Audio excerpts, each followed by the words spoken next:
로마서 5장 7절에서 11절 말씀입니다. 로마서 5장 7절에서 11절입니다. 오늘 읽은 이 말씀 가운데서 우리가 예수님의 우리를 얼마나 사랑하시는지, 예수님의 사랑의 깊이가 어느 정도인지를 한번 가늠해 볼 수 있을 것 같습니다. 되게 사람은 자기에게 도움이 되는 사람을 좀 가까이 하고 싶어 하죠. 저 사람을 가까이 했을 때 나한테 좀 유익이 될 만한 사람, 그런 사람을 하나도 유익이 안 되는 그런 사람보다는 좀 더 잘 알고 싶어 하는 게, 가까워지고 싶어 하는 게 우리입니다.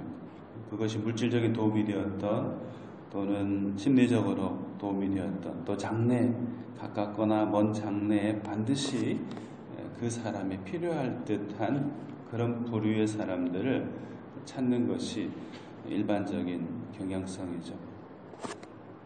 그리고 또 우리가 어떤 사람을 생각하면서 저 사람에게 내가 뭔가를 좀 주고 싶다, 베풀고 싶다라고 생각했을 때 언뜻 우리 마음에 떠오르는 게, 내가 이걸 주면은 저 사람이 감사하는 마음을 가질까? 또는 내가 이렇게 좋은 거를 준비했는데 저 사람이 과연 이걸 내가 주었을 때 받을 만한 가치가 있을까? 이런 내심, 어떤 계산을 우리가 합니다. 그리고 그 계산 끝에 베풀 만한 가치가 느껴지는 사람, 또는 자격이 있는 사람, 있어 보이는 사람, 그런 사람에게 무언가 우리가 좀 주고 싶어 하죠. 무자격하거나 또는 가치가 없다고 생각하는 사람에게는 좀처럼 우리가 애써 준비한 걸 나누기가 조금 거북한 경향성이 있습니다. 이게 이제 보통의 사람의 사랑의 깊이죠. 옅은 거죠.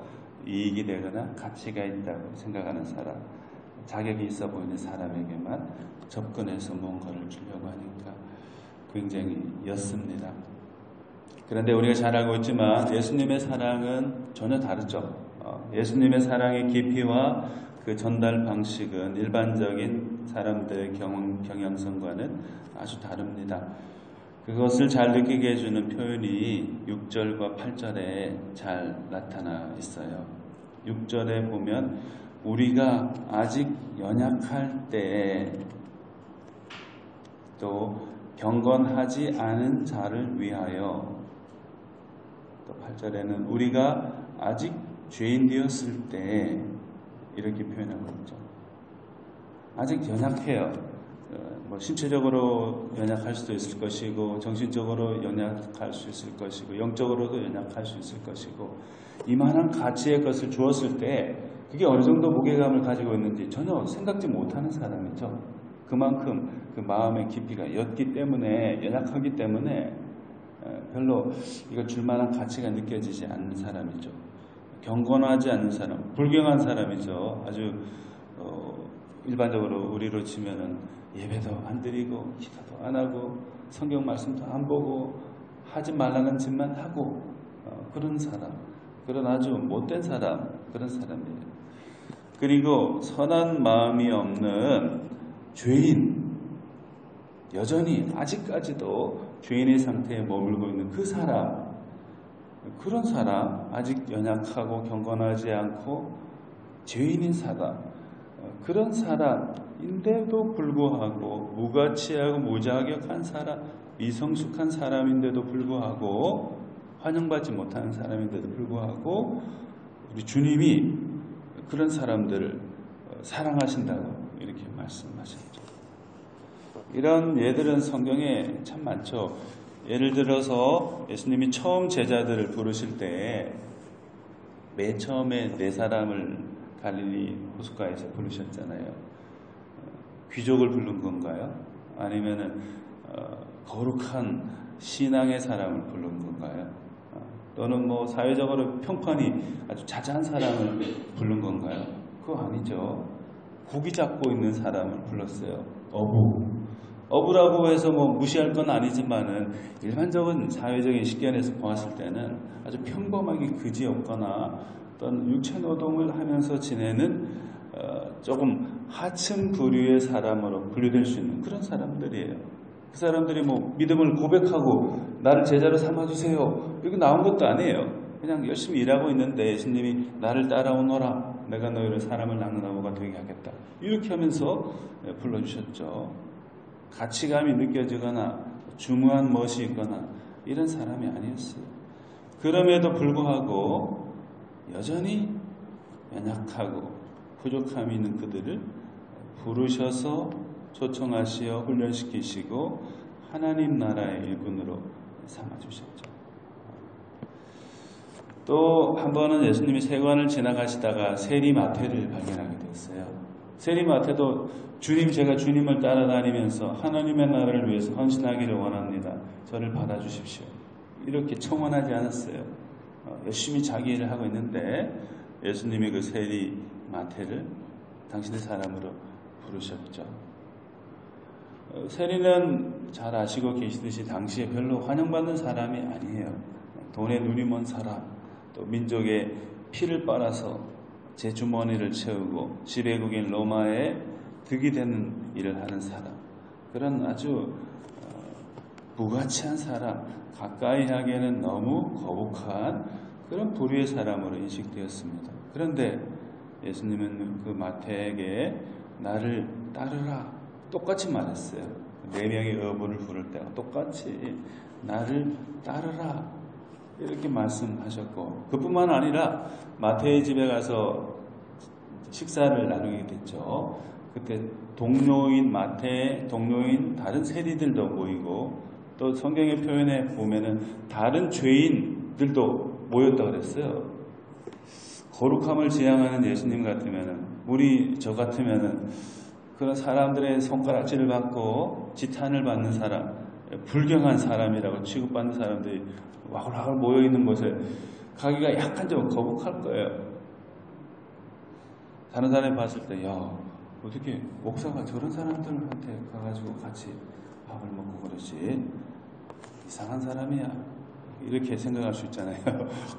오해를 받을 수 있죠. 그런데 예수님은 그런 것 아랑곳하지 않고 세리 마태의 집에 가서 또 다른 세리들과 죄인들과 더불어 식사를 나누셨어요. 환담을 나누셨어요. 그러자 그걸 보고 바리새인들은 거룩하다, 나는 거룩 하는 그 바리새인들이 그걸 보고 눈이 뒤집혀졌죠.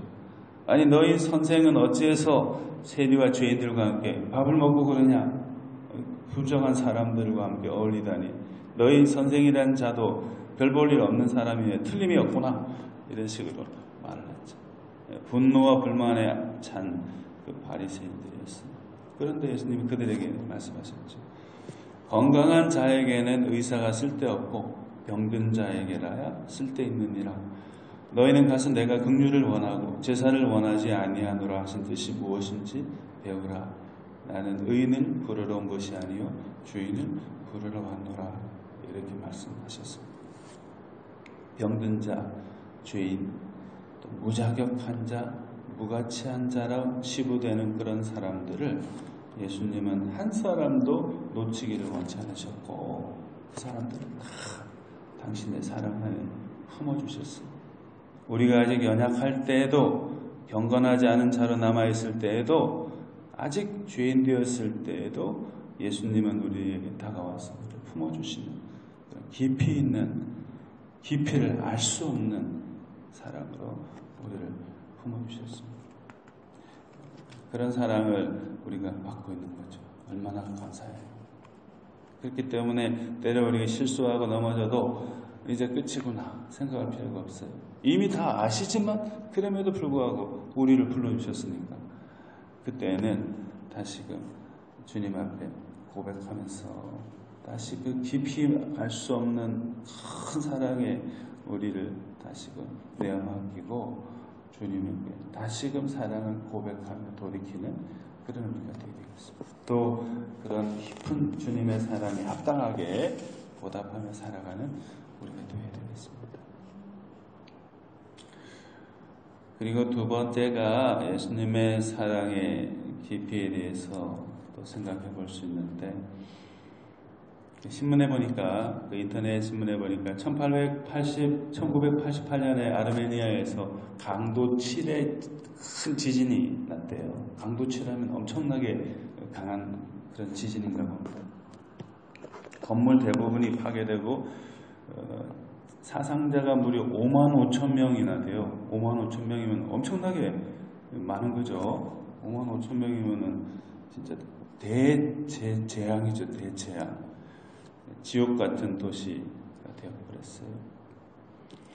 그런데 그때 이제 9층 아파트의 무너진 잔해 속에 모녀 두 사람이 있었는데, 스잔나라는 어머니하고 가이아나라는 딸, 4살 난 딸하고 콘크리트 틈새, 철근 틈새에 갇혀 있게 되었어요. 사람들은 잘 모르는 거죠. 그 깊이에 갇혀 있으니까. 오랜 시간 동안에 스잔나 가이아나가 거기 갇혀 있었는데, 2주 동안이나 갇혀 있은 셈이었는데, 그 딸이 엄마에게, 스잔나에게, 엄마도 지금 갇혀가지고 숨도 제대로 못 쉬잖아요. 꽉 갇혀있는, 몸도 운신할 수 없는 처지에 있는 엄마에게 가이아나가 계속해서 이제 말했어. 목마르다고. 엄마 목말라. 계속 그 말을 하는 거예요. 갇혀서 음식은 물론이고 물도 마시지 못하니까 얼마나 이게 목이 타겠어요. 어린 4살짜리 딸이 계속 엄마에게 물을 달라고 이제 요청을 한 거죠. 근데 그때 이제 엄마 스잔나가 언뜻 생각나는 게, 자기가 옛날에 TV를 보니까 산에서 조난당한 사람들이 먹을 것도 없고 마실 물도 없으니까 나중에는 이렇게 서로의 피를 이렇게, 자기의 피 혹은 다른 더 어려움을 당하고 있는 사람들에게 피를 이렇게 나눠주는 걸, 나눠 마시는 걸 생각이 났대요. 생각이 나자마자 1초도 지체하지 않고 주변에 있는 유리 조각으로 자기 손을 찢어가지고 4살짜리 어린 딸에게 계속 이렇게 주면서, 콸콸 나오지는 않았겠죠. 2주 동안 계속 자기 피를 입술에 적셔주면서 지냈어요. 그러다가 이제 무사히 두 딸이 구출되어 나왔죠. 4살짜리 딸이 가이아나가 살아난 원인이 뭐가 있어요? 구조대가 재빨리 그걸 발견해가지고 잔해 더미를 다 해치고 그 사람도 구해줬기 때문에 그 가이아나가 살았나요? 그거 아니죠. 또는 우연히 그 갇혀있는 공간에 생수와 식수와 음식들이 가득 쌓여있는 곳이었기 때문에 살았나? 그건 아니죠. 전혀 그런 거. 도울 사람 아무도 없었어요. 그러나 엄마가, 스잔나가 딸을 위해 가지고 자기 손을 찢어서 피라도 이렇게 마시게, 입술을 적시게 해줌으로써 그 딸이 살 수가 있었죠. 그 엄마가 초인이 아니잖아요. 가만히 있어도 지금 어려운데 피를 자꾸 조금씩이라도 흘러나면 조금이라도 계속 딸에게 주니까 엄마는 더 죽을 지경이죠. 마치 죽으면 죽으리다 하는 그런 마음으로 딸을 위해서 자기 생명을 준 거예요. 피.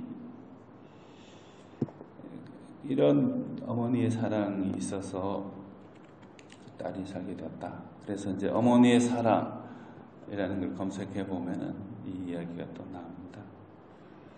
예수님의 사랑이 바로 이거죠. 그 이상이죠.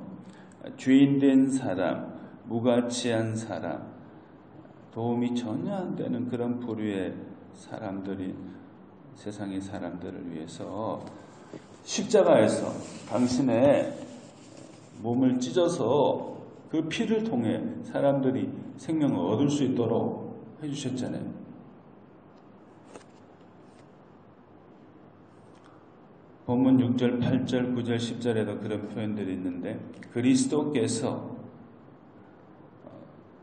무엇 하지 않은 자를 위해서 죽으셨도다. 그리스도께서 우리를 위하여 죽으심으로 그의 피로 말미암아, 그로 말미암아, 또 그의 아들의 죽으심으로 말미암아, 이렇게 표현되어 있습니다. 우리 때문에 당신의 생명을 자원해서 내어주시고 그 피로 통해서 우리가 살아나도록 해주셨죠. 예수님의 큰 희생과 하나님 아버지의 사람들을 향한 그 사랑의 깊은 그 뜻 때문에 우리가 살아날 수 있었죠. 예수님도 겟세마네 동산에서 3번 기도하셨죠. 할 수만 있다면 이 자리 내게서 지나가게 해달라고. 죽지 않게 해달라는 것이죠. 그게 얼마나 고통스러운 건지 아니까. 그러나 그것이 하나님의 뜻이 아닌 걸, 아버지의 뜻이 아닌 걸 아시고 아버지 뜻대로 되기를 원합니다 라고 하면서 피 흘려 죽는 그 자리로 주님이 나가셨죠. 누구를 위해서? 우리를 위해서. 굉장히 감사하고 감사하기 이를 데 없고 죄송하기 이를 데 없는 예수님의 깊은 사랑이죠. 그 예수님의 피값으로 살아나게 된 우리가 그 사랑을 잊어서는 안 될 것입니다. 항상 그 주님의 깊은 사랑에 감사하고 또 그 사랑을 다른 사람들에게 알리는 일에 힘을 쓰는 전도자로서 살아가는 우리가 되어야 하겠습니다. 찬송가 146장 같이 찬송하겠습니다.